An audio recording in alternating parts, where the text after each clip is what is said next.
sebenarnya sesuai juga dengan ekspektasi dari lembaga-lembaga keuangan internasional seperti World Bank dan lembaga lainnya yang melihat bahwa ekonomi Indonesia tidak akan nyampe 5%. Nah, ini baru kuartal 1 nih. Apakah kita bisa mengeneralisir kondisi ini sebagai memang negara kita yang tidak baik-baik saja? Atau kalau kita compare dengan kuartal 1 2024 memang ada momentum khusus di tahun itu juga gitu kan? Gimana? Saya mau ke Mas Iqbal dulu deh. Atau Mas Michael, boleh. Oh iya.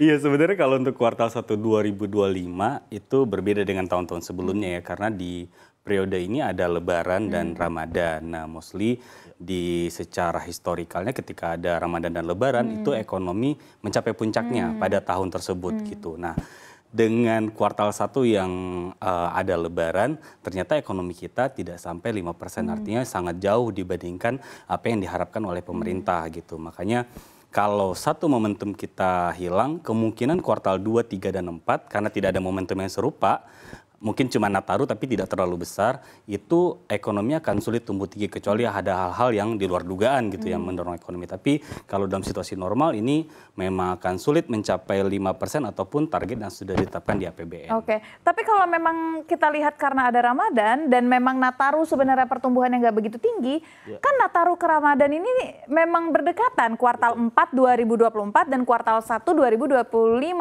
Katakanlah pengeluarannya sudah habis di Nataru gitu kan, saya aja nggak mau belanja pas Lebaran kemarin gitu kan.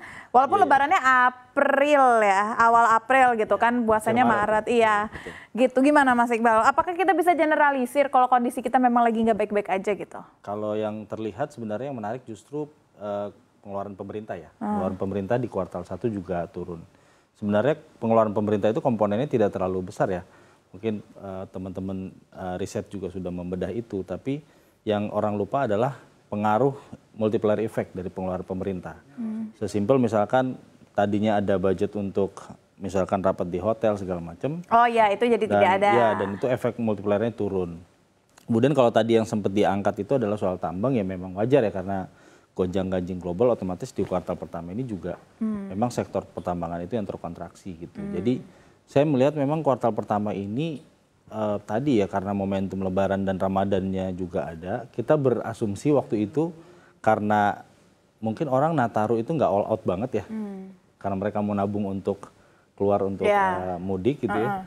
Ternyata pas itu pun angkanya juga nggak terlalu tinggi mencapai 5%. Tapi saya rasa kalau nggak ada momen mudik dan Lebaran bisa jadi di bawah capaian yang ini sih. Berarti kemungkinan dikhawatirkan sepanjang tahun 2025 nggak akan lebih dari 5%? Kemungkinan besar kalau lihat besar. kuartal 1 yang seperti ini, apalagi belum kita bahas tentang kondisi global gitu ya, di mana pasti akan banyak mempengaruhi ekspor. Ekspor ini masih cukup besar nih di kuartal 1, cuman kalau kita lihat dengan ada perang dagang ini kemungkinan ekspor akan terus turun. Akan menurun, daya beli semakin lemah lagi. Daya beli kuartal 1 bisa dibilang lemah karena juga nggak nyampe 5% gitu. Kita standarnya karena konsumsi itu menyumbang lebih dari 50% ya dari total PDB itu cuma tumbuh sekitar 4,9 gitu. Artinya kan memang banyak masyarakat yang entah itu menyimpan uangnya atau tidak mampu untuk berbelanja.